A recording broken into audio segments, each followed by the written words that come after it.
تو ہماری کتابوں میں یہ ہے کہ محبت کا اظہار، رائے کا اظہار، مشورہ ہو رہا ہے، ایک اپنی رائے کا اظہار کرو، رائے پر اصرار مت کرو، یہ اصول ہے.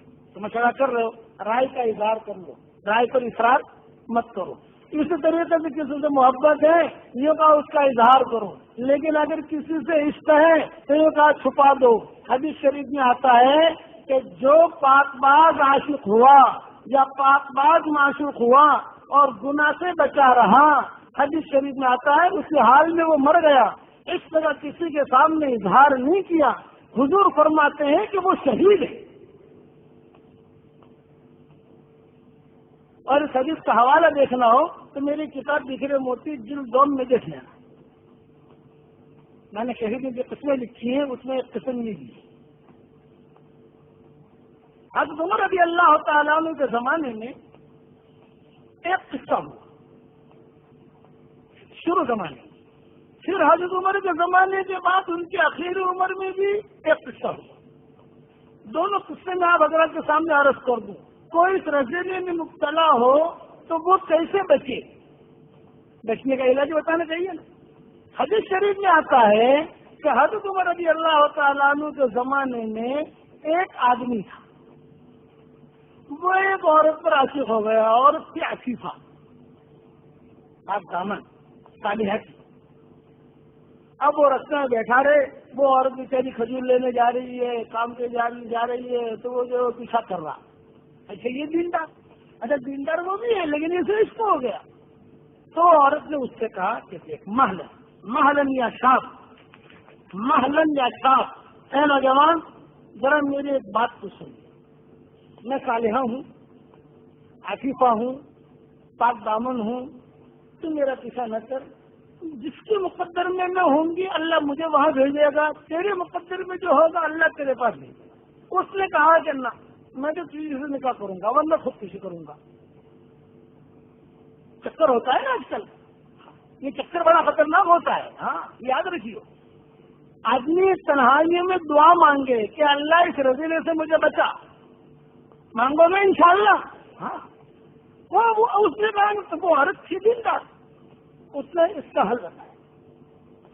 میں کہا دیکھ تم مجھ سے شادی کرنا چاہتا ہے، ایک کام کر.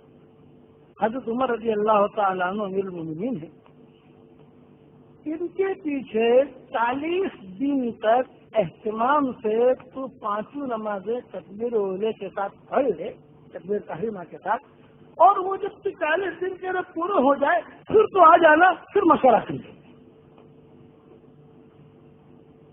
اب وہ آیا مسجد میں، بتوں نے ستایا تو خدا یاد آیا. اس سے کیا بن پڑی کہ تجھے خدا یاد آیا ہے عورت کے لیے. یہ مسجد میں پہلے لفظ میں کیوں کھڑا ہے یہ کہ وہ مل جائے محترمہ، لیکن دل ہوتا ہے. امام سفیان ثوری رحمۃ اللہ علیہ فرماتے تھے کہ ہم علم حاصل کرنے کے لیے گئے دنیا کی غرض سے کہ چلو علم کے ذریعے سے دنیا بٹوریں گے، لیکن علم میں اتنی کشش تھی کہ اس علم نے ہمیں اپنا بنا کر چھوڑ دیا، دنیا نکال دی ہمارے دل سے. اب وہ 40 دن تک برابر نماز پڑھتا رہا اور دعا کرتا رہا، اے اللہ پاک کوئی ملے نہ ملے وہ مل جائے، کوئی ملے نہ ملے وہ مل جائے، کوئی ملے نہ ملے وہ مل جائے. اب ہر نماز کے بعد، لیکن عمر کی نماز، مسجد نزدیک کی نماز، پہلے صف کی نماز، 15 دن ہوتے ہوتے یہ اس کا عشق مجازی جو تھا وہ عشق حقیقی میں بدلنا شروع ہوا. اس عورت کا، اور وہ عورت دعا کرنے لگی، اے اللہ اس کے دل میں میرا عشق ہے، اے اللہ اس کے دل میں تیرا عشق ڈال دے. حدیث شریف میں آتا ہے 40 دن کے بعد وہ نوجوان جب باہر نکلا تو اس نے کہا کہ میرے دل سے اس کی محبت بالکل نکل چکی تھی اور مجھے اللہ مل گیا. پھر اس عورت نے حضرت عمر سے قصہ سنایا کہ امیر المومنین ایسا کا قصہ ہوا. حضرت عمر رو دیے اور حضرت عمر نے کہا صدق اللہ صدق اللہ صدق اللہ، اللہ نے سچ کہا، اللہ نے سچ کہا، اللہ نے سچ کہا. ان الصلاۃ تنہی عن الفحشاء والمنکر، کہ نماز جو ہے وہ ہے کہ کاموں سے روکتی ہے، کہ دیکھو روک دیا اسے، گڑھے میں جا رہا تھا، غلط راستے پر جا رہا تھا، روک دیا۔ ایک قصہ تو حضرت عمر کے زمانے میں یہ ہوا۔ دوسرا قصہ حضرت عمر کے زمانے میں یہ ہوا کہ یہاں تو مرد عاشق ہوا نا، ایک نوجوان کا مسجد نبوی میں قرآن پڑھا کرتا تھا، آواز اس کی اچھی تھی، ایک عورت دیوانی ہو گئی، اور ایسی دیوانی ہوئی کہ بیچارہ گھر جاوے تو بس وہ رستے میں بیٹھی ہے، اپنی طرف متوجہ کرے۔ حدیث شریف میں آتا ہے کہ یہاں تک کہ وہ نوجوان اس کے کمرے میں داخل بھی ہو گیا۔ یہ قصہ بھی حضرت عمر کے زمانے کا ہے، داخل بھی ہو گیا۔ وہ نوجوان خود کہتا تھا کہ جہاں وہ داخل ہوا تو داخل ہوتے ہی پھٹ سے قرآن کی آیت اسے یاد آئی، ان الذین اتقوا اذا مسهم طائف من الشیطان تذکروا فاذا هم مبصرون۔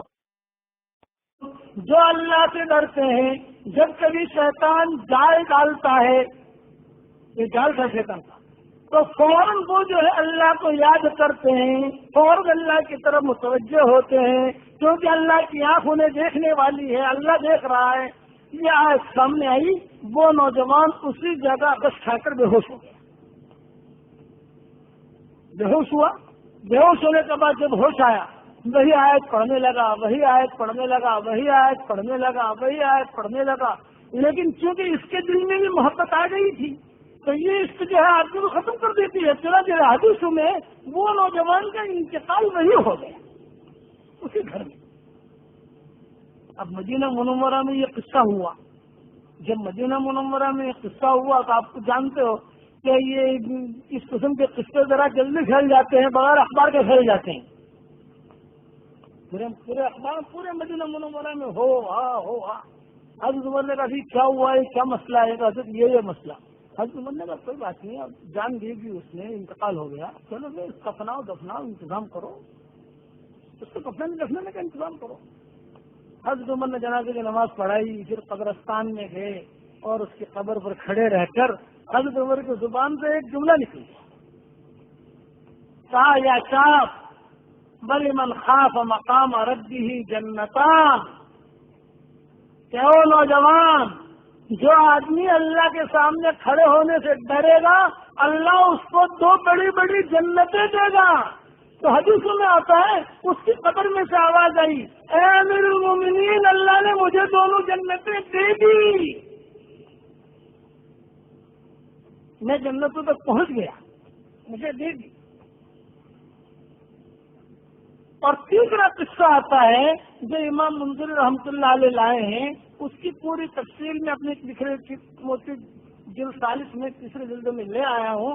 ایک نوجوان تھا، اس کے بدن سے ہمیشہ مشک اور عنبر کی خوشبو آتی تھی، پسینے کی بدبو نہیں آتی تھی، مشک عنبر کی خوشبو ہمیشہ۔ تو لوگ کہتے تھے آپ اتنا پیسہ خرچ کرتے ہو عطر کے اوپر، تو تمہارے بدن میں سے جب چاہو تب مشک کی خوشبو آ رہی، عنبر کی خوشبو آ رہی، عطر کی خوشبو آ رہی۔ تو نوجوان خاموش رہتا تھا۔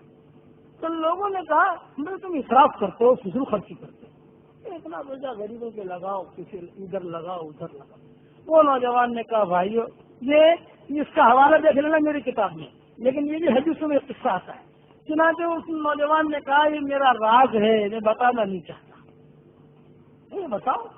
تو یہ کہا معاملہ یہ ہے کہ میرا باپ تاجر تھا، میں بھی بیٹھا ہوا تھا، ایک بوڑھی عورت سامان لینے آئی، سامان خریدا، اور میرے باپ سے کہا کہ میں یہ سامان اٹھا نہیں سکتی، تو اس کے بچے کو بھیج دو سامان لے کر ذرا میرے گھر پہنچا دیں۔ میرے والد نے مجھ سے کہا بیٹا سامان لے کے۔ اب وہ بوڑھی عورت آگے آگے، میں پیچھے پیچھے، میں چلا۔ جب میں چلا تو ایک محل میں لے گئی، محل بہت خوبصورت، اندر کمرے بنے ہوئے، میں اندر گیا، سامان ایک جگہ رکھا تو شہزادی بیٹھی ہوئی، وہ جوان، میں بھی خوبصورت، وہ بھی خوبصورت، وہ آنکھوں میں کیا بات ہوئی، کیا ہوا، یہاں تک کہ جو ہے معاملہ جو ہے سارا گڑبڑ ہو گیا کہ صاحب میرے دل میں اس کی محبت، اس کے دل میں میری محبت، یعنی بس منٹوں میں اس نے مجھے اپنی طرف متوجہ کرنا شروع کیا۔ جب مجھے اپنی طرف متوجہ کرنا شروع کیا تو میں اللہ سے ڈرا، میں نے کہا جو کوئی بہانہ کر کے میں بھاگوں یہاں سے، کیا بہانہ کروں؟ تو میں نے اس سے یوں کہا محلن یا فتح، یہ عربی کا جملہ ہے، محلن یا فتح، اے نوجوان، اے نوجوان، اے محبوبہ، اے معشوقہ، محلن، تھوڑی دیر انتظار کر، ذرا مجھے باتھ روم وغیرہ دکھا دے، میں ذرا پیشاب وغیرہ کر لوں، حاجت سے فارغ ہو جاؤں۔ تو اس نے بہت اکرام کیا، باندھیوں سے کہا ذرا باتھ روم صاف کر دو، ٹوائلٹ صاف کر دو۔ اس نے جو ہے خوشبو بھی لگائی، ٹوائلٹ بھی صاف کیا۔ میں اندر گیا، اندر جا کر میں نے قضاء حاجت کی، اور حاجت کر کے وہ جتنا بھی پاخانہ تھا اپنے بدن پر مل لیا۔ حدیث شریف ہے۔ جب بدن پر مل کر میں باہر آیا تو شہزادی نے کہا ہاں مجنون مجنون، ارے تو پاگل ہے پاگل ہے، نکلو یہاں سے، نکل، ہاں مجنون مجنون۔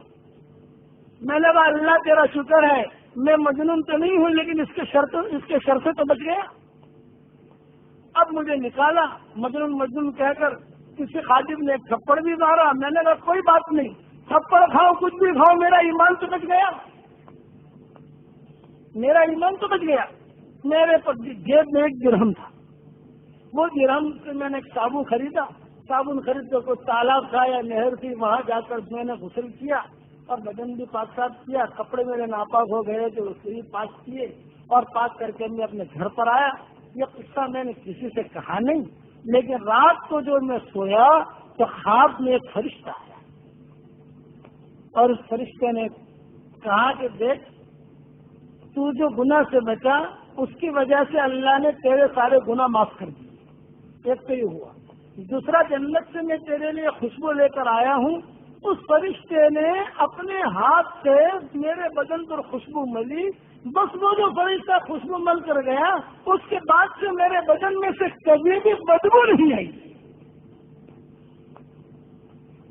یہ تینوں حدیثوں کے حال۔ اب سارے نامناسب حال میں سب سے بڑا جو نامناسب حال آیا وہ زلیخا والا ہے،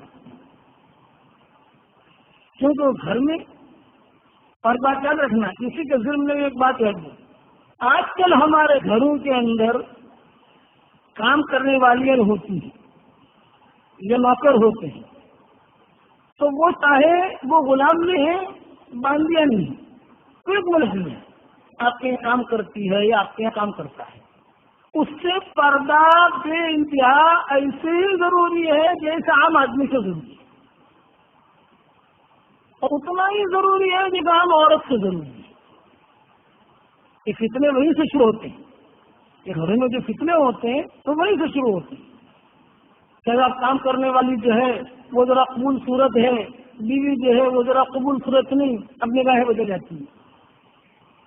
کبھی جو ہے نوکر وہ قبول صورت ہے، شوہر قبول صورت نہیں، نگاہیں بدل جاتی ہیں۔ کرنا اس لیے کام میں نہیں لگا کہ ان سے کام لو نہ لو، یہ بات ہے، لیکن میں شرعی مسئلہ بتا رہا کہ آپ کے گھر میں کام کرنے والی آوے یا کام کرنے والا لڑکا نوجوان ہے یا آدمی ہے، بعض لوگوں کے یہاں ہم دیکھتے ہیں بڑے بڑے عمر کے صاحب کب سے آپ کام کر رہے ہیں، مولوی صاحب 25 سال سے کام کر رہا، 25 سال سے کام کر رہے تھے، یہ گھر کی عورتیں آپ سے پردہ نہیں کرتی، مولوی صاحب یہ تو ہماری ماں کی جگہ ہے، یہ تو ہماری بہن کی جگہ ہے، شریعت سے قبول نہیں کریں۔ اس لیے مؤدبانہ درخواست ہے کہ روزانہ آنکھوں کا گناہ کرنا، روزانہ زبان کا گناہ کرنا، روزانہ دل کا گناہ کرنا، اسے لمم کہتے ہیں، یہ خیالات کے گناہ۔ اللہ تعالیٰ خیالات کے گناہوں سے بھی ہماری حفاظت کرے، کہ لمم سے بھی اللہ حفاظت کرے، اگر تو چھوٹا درجہ ہے لمم کا، لیکن پھر بھی کیوں؟ اس لیے یاد رکھنا کہ گھر میں جو ملازم ہے یا ملازمہ ہے، آپ کو تدبیر ایسی کر لو کہ جس سے اپنی آنکھوں کی حفاظت ہو جائے۔ وہ اجنبی ہے، وہ اجنبی مرد ہے، اجنبی عورت، یہ مسئلہ میں نے آپ کو بتا دیا۔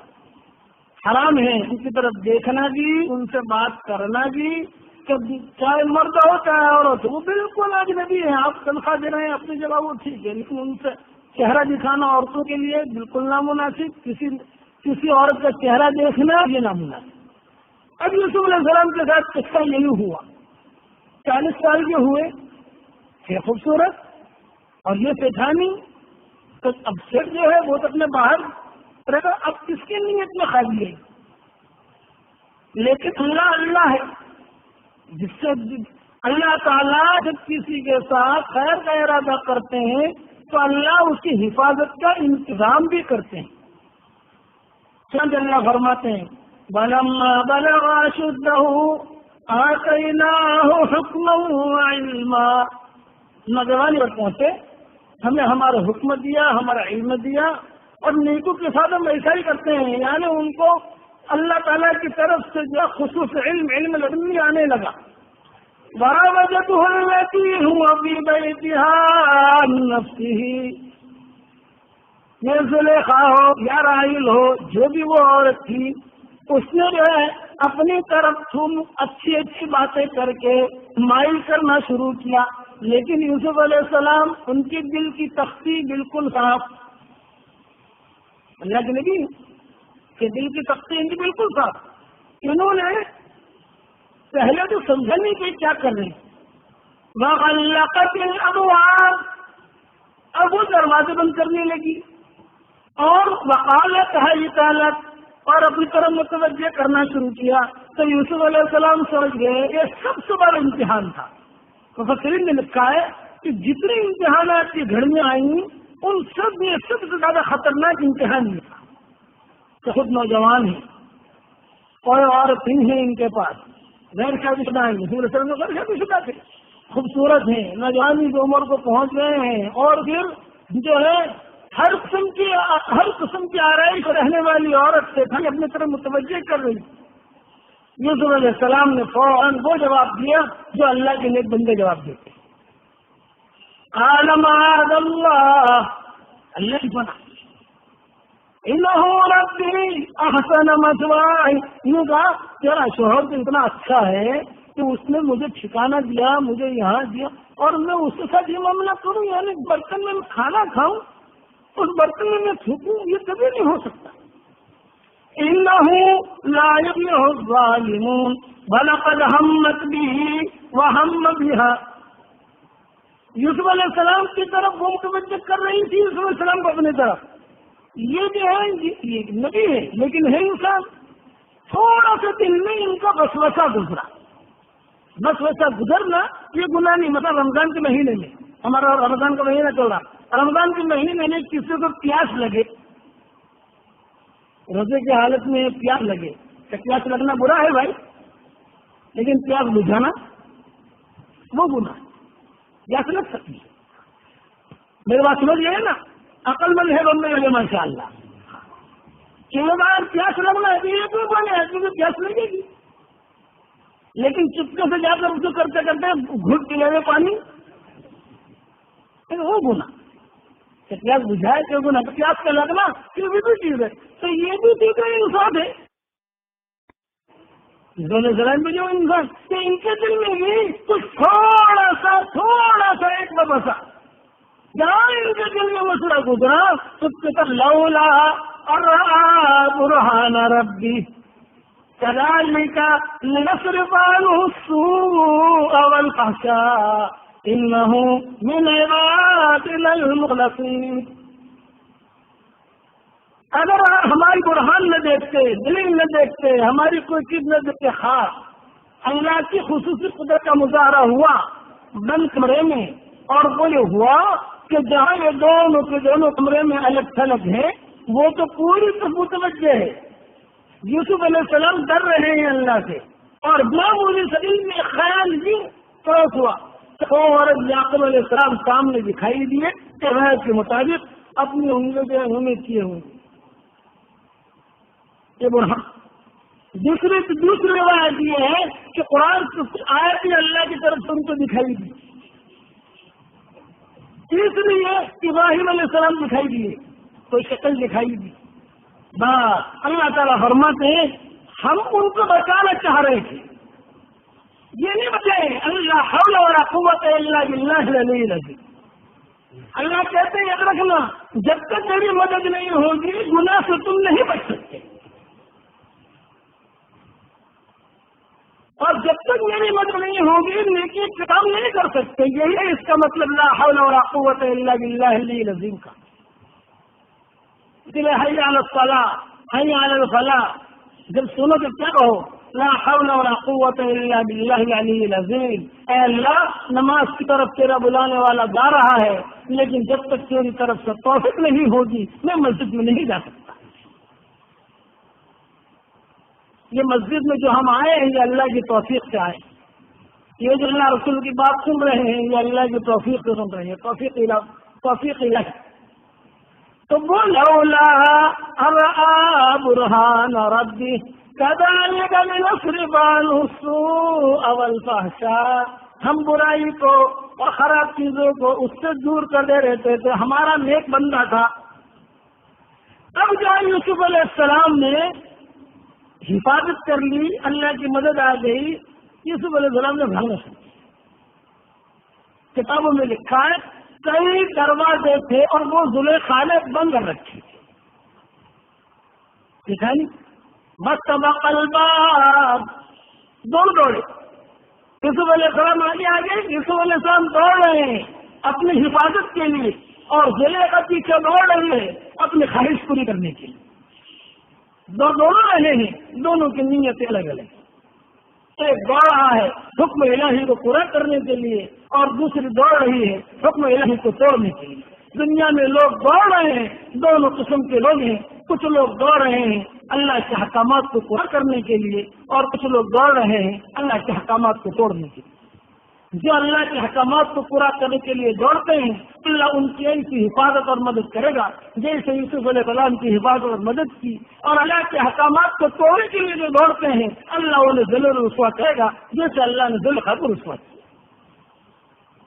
اسی لیے کہتے ہیں نبی کے پیچھے چلو تو کامیابیوں تک پہنچو گے، کہ نبی کے پیچھے جو چلے گا وہ کامیابیوں تک پہنچے گا، اور کتے کی پیچھے جو چلے گا بھائی تو کامیابی تک پہنچے گا نہیں کرنا۔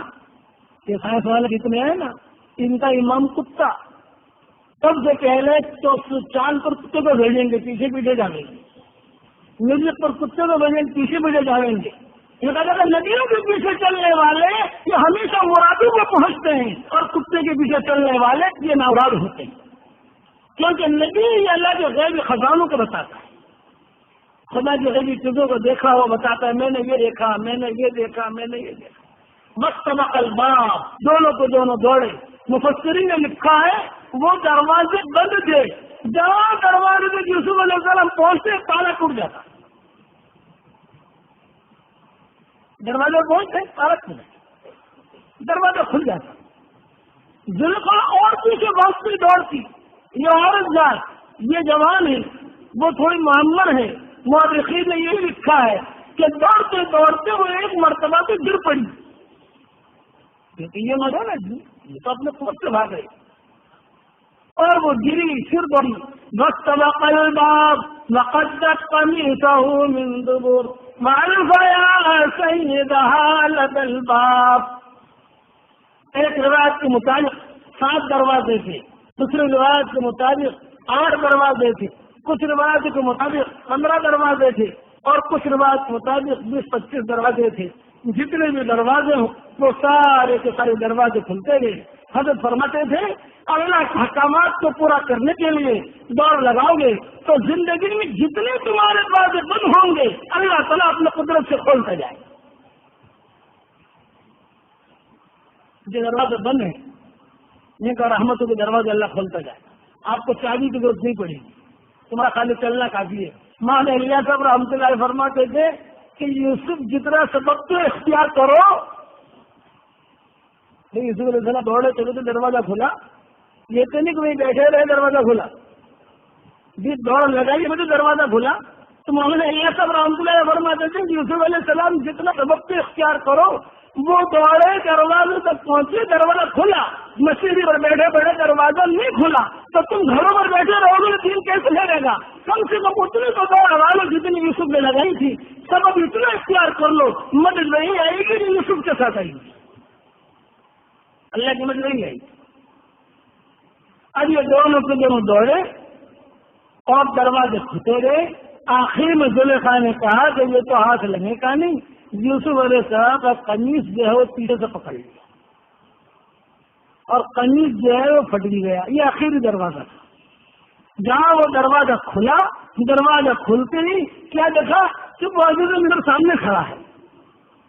وَأَلْفَيَا سَيِّدَهَا لَدَى الْبَابِ، یہ منظر دیکھ لیا اس نے کہ یوسف بھاگ رہے ہیں، پیچھے سے زلیخا بھاگ رہی ہے، پکڑا، سارا منظر اس نے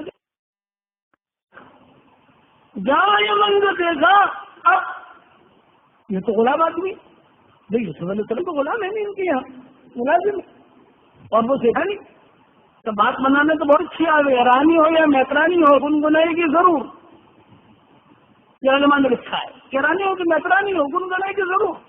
کہ لوگ کھٹ سے اس جگہ کہتی ہے قالت ما جزاء من اراد باهلك سوء، الٹی تہمت لگا دی یوسف علیہ السلام پر کہ یہ آپ کے گھر والوں کے ساتھ کوئی آدمی اگر میلی نگاہ رکھے اور اس کا دل میلا ہو اور خراب ارادہ کرے تو اس کی کیا سزا ہونی چاہیے.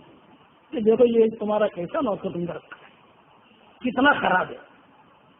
قالت ما جزاء من اراد باهلك سوءا الا ان يجزى عذاب اليم، یعنی خود ہی تہمت لگا رہی اور خود ہی فیصلہ کر رہی.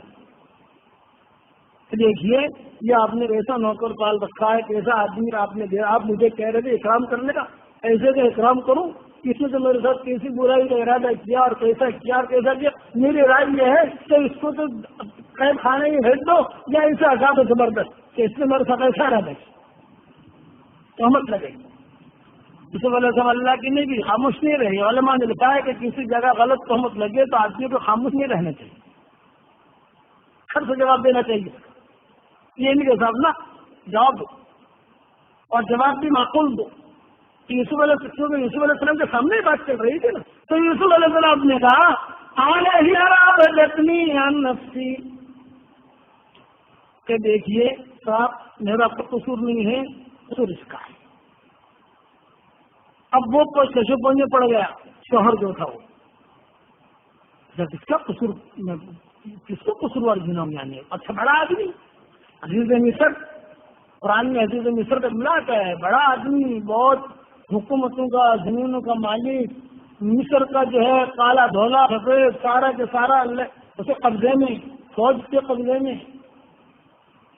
اچھا بیوی کو کہے تو مشکل، اس کو کہے تو مشکل، یہ بھی اونچا آدمی ہے. اب وہ خاموش. یوسف علیہ السلام نے ایک ہی بات کہا، زیادہ تقریر نہیں کی. اس نے تو تقریر کی کہ دیکھیے میرے ساتھ اس نے یہ معاملہ کیا، اس کو جیل خانے میں بھیجو، اس کو عذاب دو. یوسف علیہ السلام نے کہا کہ دیکھو میرا کوئی قصور نہیں ہے، قصور اس کا. قرآن میں کہتا ہے بس قال ہی راودتنی عن نفسی، یعنی میں مطاق ترجمہ کر رہا ہوں، میرا قصور نہیں ہے، قصور اس کا. اس نے مجھے اپنی طرف متوجہ کیا، میں بڑی ہوں. حدیثوں میں آتا ہے بلکہ اللہ تعالیٰ فرماتے ہیں اب یہ بڑا پریشان تمہیں کیا کروں کہ چھوٹا سا بچہ وہاں سویا ہوا تھا. کس کا بچہ تھا؟ ان کا بچہ تو تھا نہیں بھائی، عزیز مصر کا بھی نہیں اور وہ زلیخا کا بھی نہیں. اطلاع عزیز مصر جو تھا بعض علماء نے لکھا ہے نامرد تھا، اور زلیخا جو ہے وہ کنواری تھی. یہ نام ہے جس کو جو ہے اب جو ہے اولاد تو ان کی تھی نہیں، لیکن کام کرنے والا عملہ جو ہوتا ہے ان میں کسی کا بچہ کونے میں سویا ہوا. بچائے گا شاہد من اہلہا، وہ بڑا بچہ. یہ خدا کی خصوصی قدرت کا مظاہرہ. بخاری شریف میں، مسلم شریف میں 2 بچوں کا بلکہ 3 بچوں کا تذکرہ آتا ہے جو بولے. ایک تو عیسیٰ بچپن میں بولے، اور یہ اس کا تذکرہ تو قرآن میں ہے شاہد من اہلہا.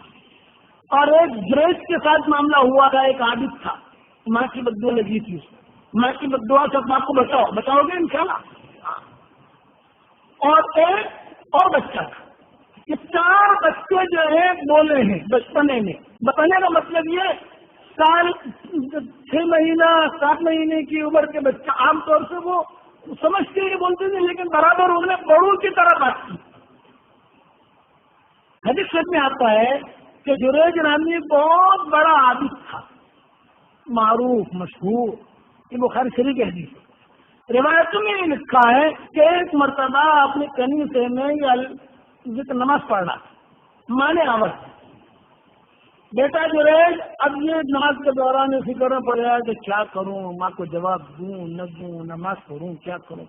تو اس نے نماز نہیں کی اور ماں کو نماز پڑھتا رہا اور ماں کو جواب نہیں دیا. دوسرے دن ماں آئی، ماں نے پھر کہا بیٹا جو ہے پھر ہمارے شریف میں کیا مسئلہ ہے کہ ماں بیمار ہے، آپ نماز پڑھ رہے ہیں، گھر میں کوئی نہیں ہے خدمت کرنے والا، اور ماں کہے ارے بیٹا عبداللہ ماں بیمار ہے تو نماز توڑ کے جلدی سے چلے جاؤ، کیونکہ گھر میں کوئی نہیں ہے خدمت کرنے والا، پتہ نہیں اس کو کوئی ضرورت پڑی ہے اسی لیے بولا ہے.